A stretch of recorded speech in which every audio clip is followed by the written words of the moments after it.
오늘 창세기 29강입니다. 자, 제목을 한번 읽어볼까요? 시작. 사람의 행위와 마음을 샅샅이 보고 계시는 하나님. 네, 먼저 창세기 30장 25절에서 33절까지 교독하겠습니다. 제가 먼저 읽습니다. 라헬이 요셉을 낳은 뒤에 야곱이 라반에게 말하였다. 제가 고향 땅으로 돌아갈 수 있도록 저를 보내주십시오. 장인어른의 일을 해드리고 얻은 저의 처들과 자식들도 제가 데리고 가게 허락하여 주십시오. 제가 장인어른의 일을 얼마나 많이 해드렸는가 하는 것은 장인어른께서 잘 아십니다. 라반이 그에게 말하였다. 자네가 나를 좋아하면 여기에 머물러 있기를 바라네. 주님께서 자네를 보시고 나에게 복을 주신 것을 내가 점을 쳐보고서 알았네. 라반은 또 덧붙였다. 자네의 품삯은 자네가 정하는 그대로 주겠네. 야곱이 그에게 말하였다. 제가 장인어른의 일을 어떻게 해드리고 장인어른의 가축대를 얼마나 잘 보살폈는지는 장인어른께서 잘 아십니다. 제가 여기 오기 전에는 장인어른의 소유가 얼마 되지 않았으나 이제 때가 크게 불어났습니다. 주님께서는 제가 하는 수고를 보시고서 장인어른에게 복을 주셨습니다. 그러나 이제는 제가 저의 살림을 챙겨야 할 때가 되었다고 봅니다. 라반이 물었다. 그러면 내가 자네에게 무엇을 주면 좋겠는가? 야곱이 대답하였다. 무엇을 달라는 것이 아닙니다. 다만 저에게 한 가지 일만 허락하여 주시면 제가 장인어른의 가축대를 계속 먹이고 돌보겠습니다. 오늘 제가 장인어른의 가축대 사이로 두루 다니면서 모든 양떼에서 얼룩진 것들과 점이 있는 것들과 모든 검은 새끼 양을 가려내고 염소떼에서도 점이 있는 것들과 얼룩진 것들을 가려낼 터이니 그것을 저에게 삭스로 주십시오. 제가 정직하다는 것은 훗날 장인어른께서 저에게 삭스로 주신 가축대를 확인하여 보실 때에 증명될 것입니다. 제가 가진 것 중에서 얼룩지지 않은 양이나 점이 없는 양이 있든지 검은색이 아닌 양이 있으면 그것들은 모두 제가 훔친 것이 될 것입니다. 네, 우선 여기까지 읽겠습니다. 이 야곱과 라반의 이야기는 여러분이 모르는 분이 없잖아요. 다 아시죠? 이 라반 밑에서 야곱은 혹독한 훈련을 받습니다. 혹독한 훈련을 받죠. 그러고 이제 처음에 라헬을 사랑해서 7년을 기다렸지만 레아를 먼저 취하게 돼서 7일이 지난 다음에 다시 7년을 라헬의 이제 지참금을 하기 위해서 이제 라헬을 그렇게 했죠. 그렇게 라헬과 레아를 이제 두 아내를 얻고 또 이 라헬이 아이를 갖지 못함으로 그 이제 여종들을 첩으로 들이고 이렇게 하면서 많은 세월이 흘렀어요. 그런데 그 과정 가운데에서 라반의 양떼를 잘 돌봤기 때문에 양떼의 숫자가 굉장히 많이 늘어났어요. 그래서 제가 몽골에도 가보면 그 몽골의 그 지혜자매 부모님 재산을 양이 몇 마리, 그러니까 가축을 키우는 목축을 하고 있는 사람들은 그 몇 마리가 이제 그들의 부의 축도 아닙니까? 한국은 어때요? 어느 동네 어느 아파트 몇 평에 사느냐 막 이렇게. 그래서 이제 이 사람은 이제 재산을 엄청 불려준 거죠. 그런데 장인어른의 소유가 얼마 되지 않았지만 이제 때가 크게 불어났다. 그런데 주님께서 자기가 최선을 다해서 하는 걸 누가 보셨다? 주님께서 보시고 장인어른에게 복을 주셨다는 거예요. 그래서 무엇을 달라는 게 아니라 한 가지 허락을 해달라 이렇게 하면서 그 장인어른의 양떼 중에서 얼룩진 것, 검은 것, 이렇게 무늬 있는 것들을 이제 자기 걸로 달라. 아마 비율이 아무것도 없는 것보다 그런 게 비율이 작았겠죠, 그렇죠? 그러니까 이제 그렇게 하라고 허락을 했겠죠. 비율이 만약에 얘네가 훨씬 많았다면 라반이 그걸 흔쾌히 허락할 리가 없죠. 그래서 자기의 양심에 맞게 자기가 한 그 대가에 대한 부분을 했는데, 이것은 하나님이 보시기에도 이 사람이 정직하게 일을 했단 말이죠. 그리고 최선을 다해서 했단 말이에요. 척하는 게 아니라 진짜 돌봤기 때문에 이제 하나님께서 이제 돌봐주시는 거예요. 그래서 이제 얘기해요. 제가 만약에 그런 색깔이 검은 거, 점 있는 거, 얼룩지지 않은 것이 여기 들어와 있다면 훔친 것이 됩니다. 이렇게 얘기했죠. 그래, 그러면 자네가 말한 대로 하겠네, 이렇게 말한 거예요. 서로 동의해서 이제 임금 협상이 된 거잖아요. 그런데 이 라반이 어떻게 했습니까? 34절에 다 같이 34절부터 또 읽습니다. 라반이 말하였다. 그러세 자네가 말한 대로 하겠네. 35절. 그러나 라반은 이렇게 말해 놓고서도 바로 그날 숫염소 가운데서 줄무늬가 있는 것과 점이 있는 것을 가려내고, 또 모든 암염소 가운데서도 흰 바탕에 얼룩진 것과 점이 있는 것과 모든 검은 새끼 양을 가려내어 자기의 아들들에게 주었다. 그런 다음에 라반은 야곱이 있는 데서 사흘 길을 더 나가서 자기와 야곱 사이의 거리를 그만큼 뛰게 하였다. 야곱은 라반의 나머지 양떼를 쳤다. 네.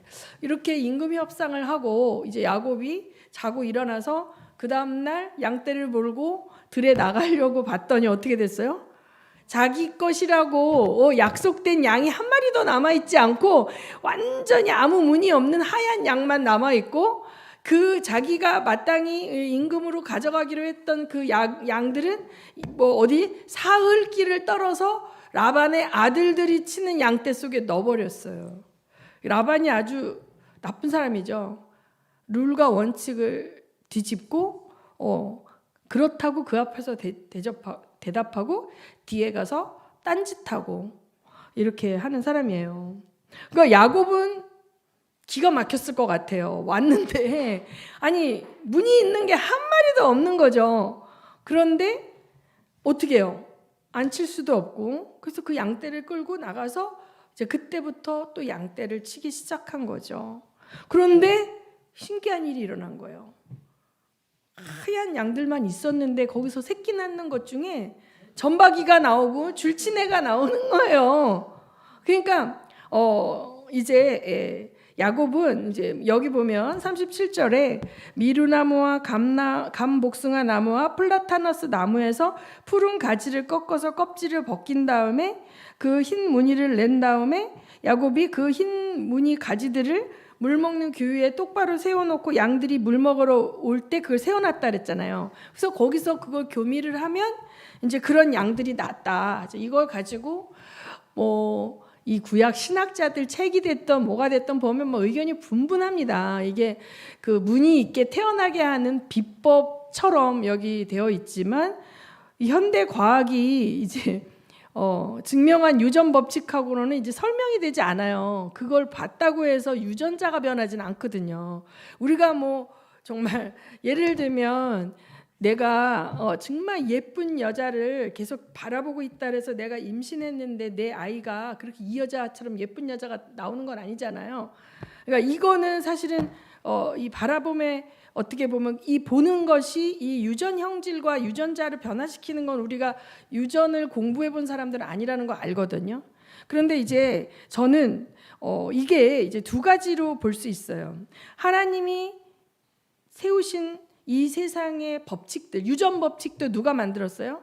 하나님이 만든 법칙이에요. 그래서 이 자연 법칙상에서 나왔을 수도 있고 아니면 초자연적으로 하나님이 하셨을 수도 있다는 건데, 첫 번째는 뭐냐면 그 강아지들을 보면요, 흰둥이가 낳는다고 흰둥이만 나오는 거 아니거든요.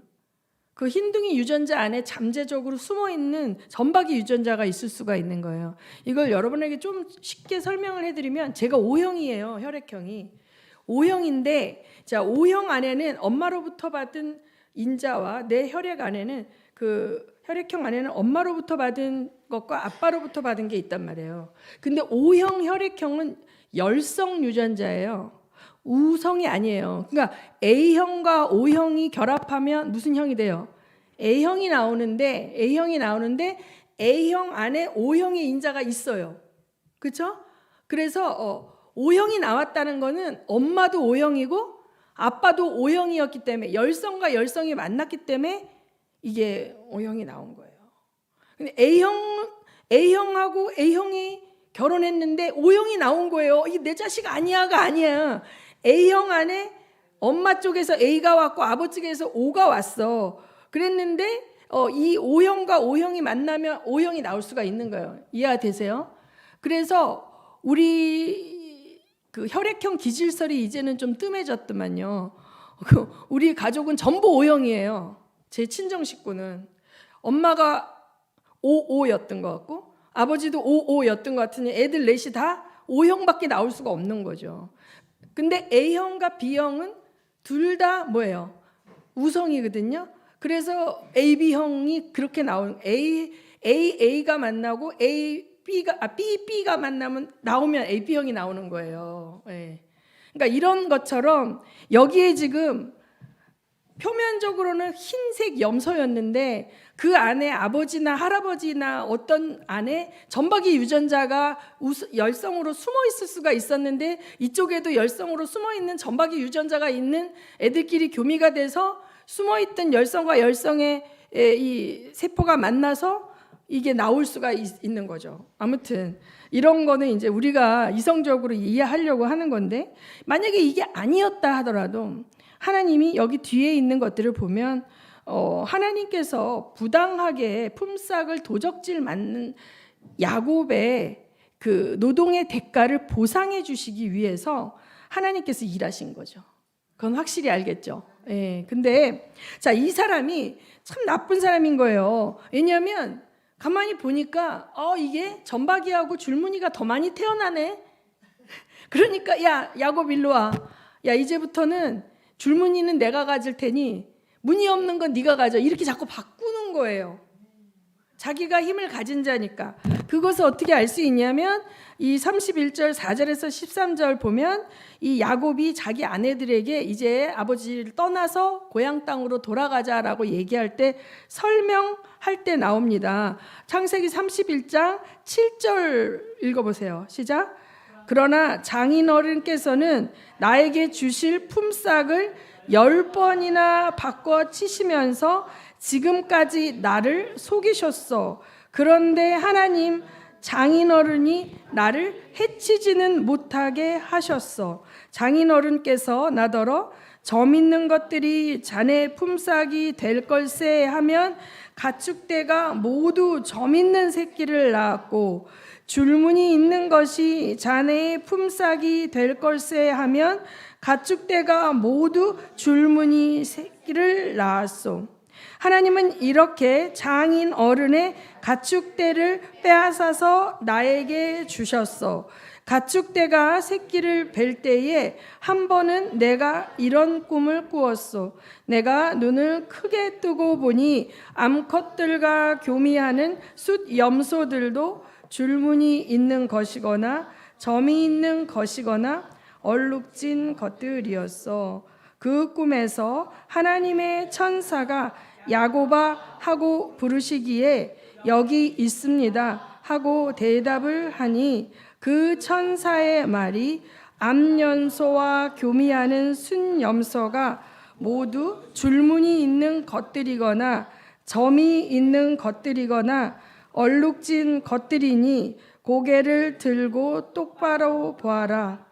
라반이 이제까지 너에게 어떻게 하였는지 내가 다 보았다.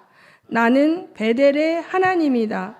내가 거기에서 기둥에 기름을 붓고 거기에서 나에게 맹세하였다. 이제 너는 곧 이 땅을 떠나서 내가 태어난 땅으로 돌아가거라 하고 말씀하셨소. 자, 이 자기 아내들에게 자기가 부당하게 라반에게 임금을 착취당하고 도적질당하고 있는 그 과정 가운데에서 하나님이 나와 함께 하셨다라는 것을 간증하고 있는 거예요. 그렇죠? 간증하고 있는 거예요. 자, 10번을 자꾸 바꾸는데 자, 꿈에서 얘가 본 거예요. 야곱이. 이번에 교미된 애들이 전부 줄무늬 있는 애들과 염소들이 교미를 해서 이번에 나올 거를 분명히 알고 있는 거예요. 줄무늬 된 아들. 근데 자긴 가만히 있었는데 라반이 와서 야, 안 되겠다. 줄무늬 낸 거가 너무 안 나와. 이제 내가 다시 무늬 없는 걸 가져갈 테니 이제부터 줄무늬 있는 건 네 거고 무늬 없는 게 내 거야. 다시 바꿨는데 나오니까 뭐예요? 전부 줄무늬 있는 게 나온 거고. 그러니까 자기가 꿈으로 봤기 때문에 꿈으로 봤는데 자기가 이걸 갖겠다고 하고 싶은데 이 사람이 바꿔갖고 자기가 갖게 되고 계속 이런 식으로 되는 거를 여러 차례 겪으면서 하나님이 뭐예요? 빼앗아서 나에게 주었대요. 그런데 저 하나님이 무조건 야곱의 편이 아니죠. 그렇죠?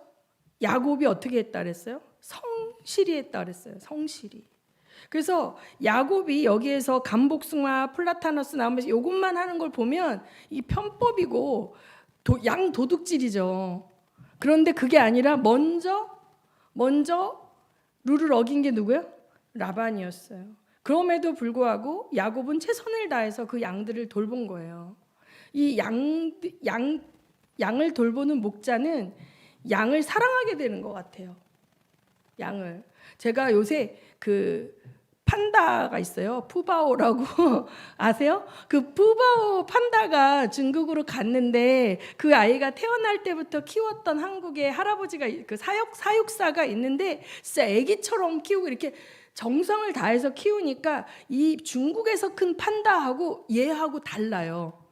중국에서는 그냥 사육을 하는 건데 애정과 사랑으로 돌봐주니까 얘가 재롱도 떨고 막 그 표정도 풍부하고 이렇게 하더라고요. 얘가 그 대나무가 말라가지고 맛없을 시작하면 안 먹으니까 이 사육사가 일부러 가서 금방 나온 그 단맛이 남아있는 그 대나무를 배다가 먹이고, 그러니까 뭐랄까, 애들이 입맛 없다고 안 먹으면 엄마가 이거 해서 먹이려고 하는 것처럼, 그러니까 이렇게 키우는 거예요. 그러니까 월급을 받고 일을 하잖아요. 그 판다를 키우는 사람이 에버랜드에서 월급을 받고 일을 하는데 나는 얘가 돈벌이 수단이 아닌 거예요. 이 사육사는 얘를 정말 사랑하는 거예요. 그렇죠? 지극정성으로 돌보는 거예요. 비록 짐승이고 동물이지만 이 아이를 내가 사랑해주고 최선을 다, 이 아이의 입장에서 얘가 왜 안 먹을까? 이렇게 하면서 얘를 돌봐줄 때 이 짐승도 반응하는 게 다른 거예요. 근데 너무 불쌍한 게 얘가 이제 그 중국 소유기 때문에 가야 된대요. 그래갖고 그 교미할 짝이 없잖아요. 이 판다가. 그러니까 더 늙기 전에 가서 이게 멸종 위기 동물이니까 중국의 무슨 사천성에 있는 어떤 동물원에 가서 얘 또래의 이제 그 남자 판다하고 합방하기까지 이제 거기 적응을 해야 되잖아요. 그러니까 얘가 우리에 이렇게 바꿔서 들어가니까 무한 이거 뭐지? 구르더라고. 그게 스트레스 받아가지고 방에서 계속 구르고 있는 거예요. 그러니까 이 환경이 바뀌고 자기를 사랑해주던 자기의 양육자가 없어지고 낯선 이제 중국 사람이 와가지고 이렇게 다른 방식으로 양육하니까 얘가 이제 스트레스를 받는데 표현을 못하니까 완전 떼굴떼굴 구르더라고요. 근데 그 판다가 그렇게 귀여운지 내가 처음 알았네요. 그러니까 막 이렇게 다리 바짓가랑이 붙들고 막 이렇게 매달리고 막 이렇게 해요. 뭐 오동포동하는 애가. 근데 자, 이 양들을 내 양이고 얘는 내가 가져갈 양이고 이건 주인의 양이기 때문에 이렇게 차별해서 키운 게 아니라 맡은 양을 최선을 다해서 키웠기 때문에 얘네들이 생육하고 번성하고 이랬던 것 같아요. 그런데 주인이 자꾸 자기를 속이고 거짓말을 하니까 그때부터 자기도 자기 걸 취해야 되니까 이런 방법을 쓰게 된 거죠. 근데 이 방법 속에서 하나님이 이 빼앗겼던 임금을 되찾아서 정당한 대가를 갖고 가게 하셨다는 거죠. 그런데 이게 뭐 한 번 그랬다 그래서 하나님이 그렇게 개입하신 게 아니에요.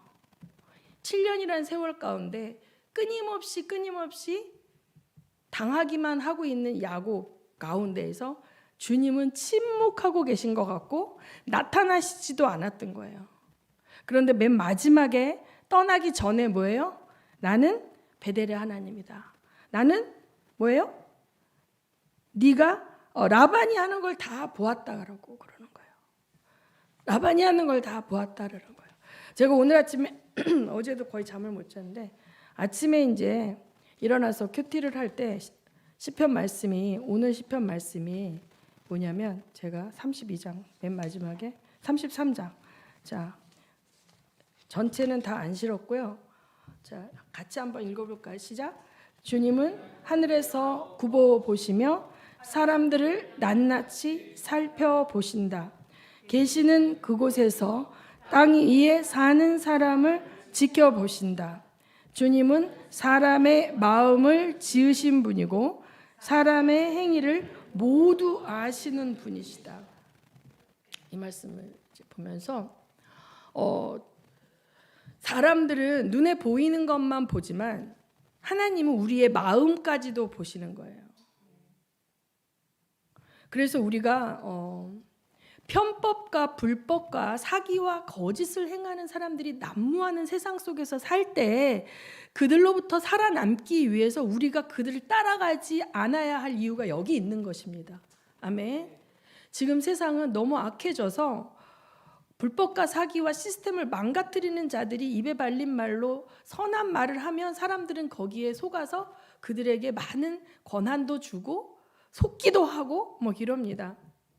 그런데 정말 진심으로 하나님 보시기에 옳다고 생각하는 일을 포기하지 않고 행하는 자들을 주님은 기뻐하십니다.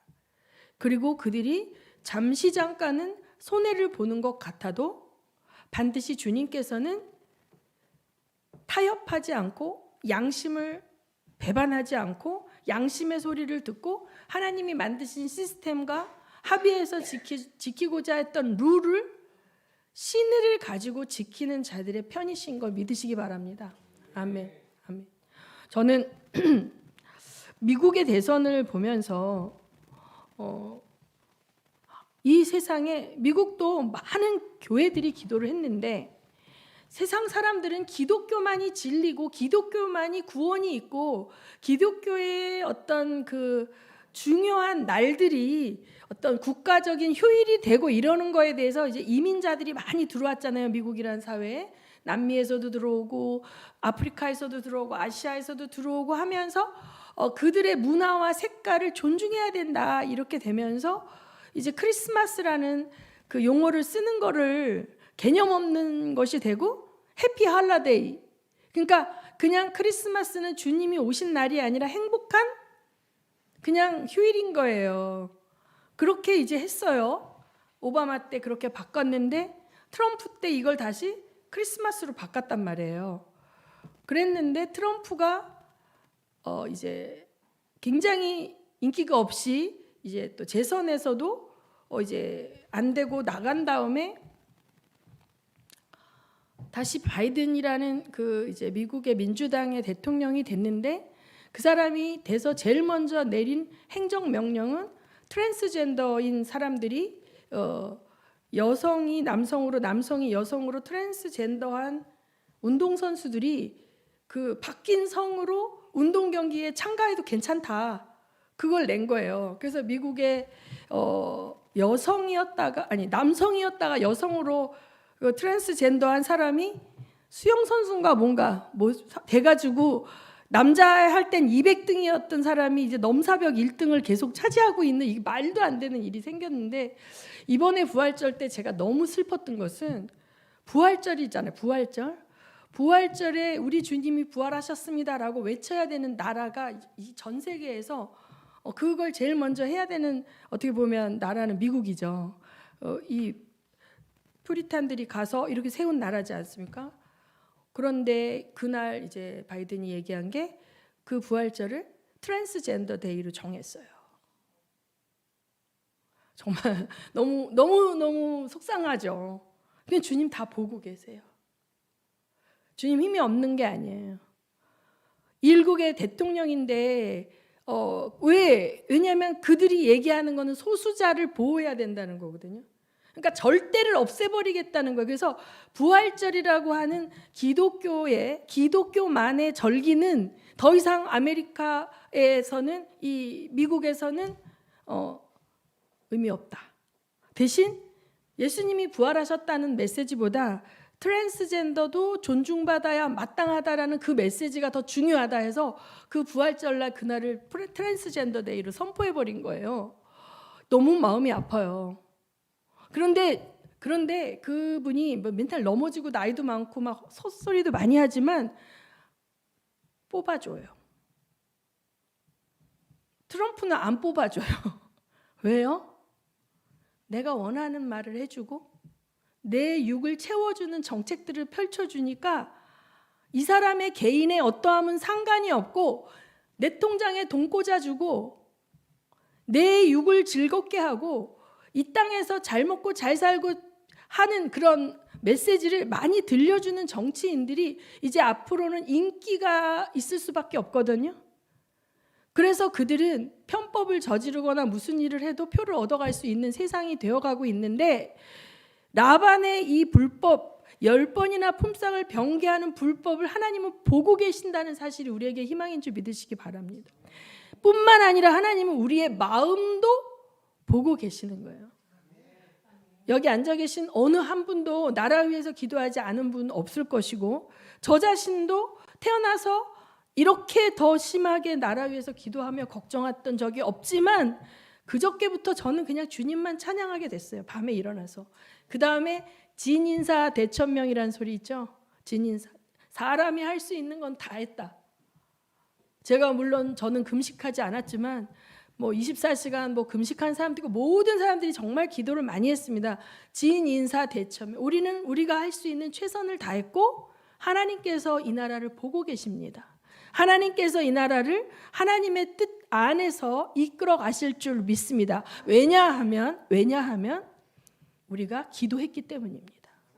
우리가 기도하지 않았고 하나님을 만올때에 여기고 우리가 하나님이 옳다고 한 것을 망가뜨리고 그것을 즐겨하기를 원했던 게 아니라 많은 믿음의 백성들이 주님이 기뻐하시는 이 나라가 되기를 원했죠. 그래서 기도한 거예요. 그런데 결과에 대해서는 주님이 어떻게 하시는 거는 우리는 다 알 수 없어요. 다 알 수 없어요. 그러나 하나님 모든 걸 보고 계십니다.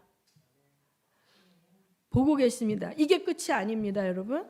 하나님은 이 대한민국을, 이 최초의 대한민국이라는 나라가 국회에서 개원할 때 예배를 통해서 개원을 했고, 이승만이라는 대통령을 통해서 대한민국 정부를 수립할 때 모든 2차 세계대전 이후에 독립했던 국가들이 사회주의, 공산주의가 지상의 유토피아를 만드는 최고의 체제라고 다 갈 때 기독교 입국론을 얘기한 사람을 초대 대통령으로 하나님이 대한민국에 허락하셨거든요. 그래서 역사는요 똑바로 가지 않습니다.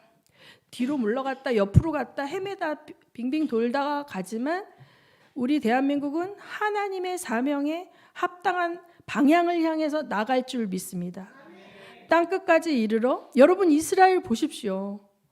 이스라엘 어떤 나라입니까? 지금 이스라엘이 어떻게 되어 있습니까? 전 세계에서 가장 큰 동성애 축제가 이스라엘에서 열립니다. 그런데 여러분 그게 어제 오늘의 일이 아니라 구약 성경을 읽어보면 하나님이 가장 가증스럽게 여기는 일들이 이스라엘 땅 한복판에서 이루어져 있었지만 하나님을 가장 경외하고 섬기는 자들이 그곳에 있었어요. 그래서 이스라엘은 언약을 이어가고 있었던 것입니다.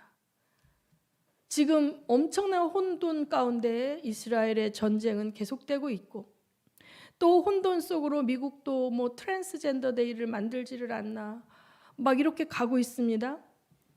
대한민국도 이제 앞으로 더 큰 인본주의 세력들이 인본주의의 어젠다를 정치의 표를 얻는 도구로 쓸 것입니다. 그렇죠? 이민자들, 소수자들, 장애인들, 이제 얼마 있으면 동성애까지도 이제 법으로 들어올 수 있겠죠. 그런 가운데 우리는 하나님을 예배하는 자로서 하나님이 오늘 이 순간에도 우리를 보고 계시고 우리의 마음이 어떠한지도 보고 계신다는 사실을 잊지 마시기 바랍니다. 그래서 우리가 하나님 앞에 가서 기도할 때는 내 마음을 쏟아놓는 거예요. 나의 마음을 샅샅이 다 주님께 아뢰드리는 것이고, 슬프면 슬프다고 기쁘면 기쁘다고. 아니 지금 감사가 나올 상황이 아닌데도 감사가 올라오면 감사한 거죠. 그러나 마음이 깨어지고 심령이 뒤틀리고 너무 고통스러우면 그 자체로 하나님한테 고백하는 거예요. 내가 고백하지 않아도 하나님 내 마음을 알고 계시지만 내가 하나님 앞에 내 마음을 토설하고 기도하는 것을 주님 기뻐하십니다. 그래서 여러분 어떠한 순간에도 하나님을 놓치시지 마시게 예수 이름으로 축원합니다. 주님이 우리를 보고 계시고 우리의 행동을 다 보고 계시고 또 정말 진정성을 가지고 하나님의 미랄로 애국하는 자들을 통해 대한민국을 이끌어 가실 줄 믿습니다. 그래서 여러분 다 같이 한번 코람데오라고 해보십시오. 코람데오 시작. 코람데오. 코람데오라는 말은 뭐냐면 내가 하나님 앞에 있다는 말이에요. 그래서 여러분 내가 혼자 있는 시간들의 나를 보세요. 내가 혼자 있는 시간들에 하나님과 함께 할 수 있는 여러분이 되기를 원합니다. 이렇게 예배에 나오고 사람들 앞에서 믿음의 사람들과 있을 때는 그렇게 영적인 것 같지만 혼자 있을 때 전혀 하나님과 상관없는 사람들이 되지 마시기를 바랍니다. 하나님이 가장 싫어하는 게 외식하는 자들이고 가면 쓰고 위선을 갖고 있는 자들. 근데 진정한 하나님의 사람은 혼자 있을 때 하나님 앞에 있는 사람이에요. 이 코람데오의 신앙을 우리 모두가 갖기를 원합니다. 이 코람데오의 신앙은요 언제 훈련이 되냐면 온 국가가 예수를 잘 믿고 하나님을 잘 믿을 때 훈련되는 게 아니에요. 엄청난 핍박이 오거나 바알 신앙이 이스라엘을 뒤엎어서 하나님께 예배하면 잡혀 죽거나 핍박을 받을 때 공예배가 사라질 때 코람데오의 신앙이 언제 어디서 무엇을 하든지 코람데오의 신앙을 가진 자만이 살아남습니다. 저는 산기도에서 엊그제 또 지난달에 대련에 갔다 오신 선교사님 또 뭐 갈래김 선교사님 수시로 또 중국 들락날락 하시는데 모든 교회가 다 숨었어요. 다 지하로 내려갔어요. 교회에서 안 모여요. 교회 건물이 있어도 교회에서 안 모여요. 왜? 교회에서 모이면 하나님과 공산당을 함께 경배해야 되니까 이들이 안 모이는 거예요. 그리고 다 335 누구네 집으로 다 숨어버렸어요. 우리가 몇 년 전에 순교자의 소리에서 배웠잖아요. 그것이 지금 중국의 현실이에요. 그들은 다 숨었습니다. 숨어서 몰래 예배드리고 아주 335 작게 쪼개져서 예배드리고 있어요. 그들이 십자가를 부수고 뭐 공산 시진핑의 뭐 초상화를 걸고 한다고 해서 하나님의 백성들을 변질시킬 수 없어요. 변질되어지는 사람은 처음부터 하나님의 백성 아니었던 거죠. 우리는 어떤 시대가 올지 모르겠지만 하나님께서 우리를 보고 계시고 내 마음을 알고 계시기 때문에 그 하나님을 예배하기를 멈추지 마시고 타협하지 마시고 거룩한 신부의 좁은 길을 걸어가시기를 예수 그리스도의 이름으로 축원드립니다. 이 시간에 우리 기도하시겠습니다. 하나님, 내가 다시 오실 주님 앞에 그 거룩한 세마포를 입은 그 신부의 영성을 가지고 이 마지막 때에 하나님을 대적하는 사상과 이 거짓과 사기와 술수와 비겁함이 난무한 이 가운데에서 진실되게 살아갈 힘을 달라고, 주님만이 나를 그것을 도와주실 수 있다고, 그 다음에 미움과 분노와 그 갈라치기로 찢겨진 이 대한민국 국민들 안에 하나님 연합의 영을 풀어주셔서 그 정치인들이 갈라놓은 그 국민들이 서로 증오하고 미워하는 것이 아니라 서로를 불쌍히 여기고 긍휼히 여기며 이 마지막 때에 잘 살아낼 수 있는 그러한 대한민국 국민이 될 수 있었으면 좋겠습니다.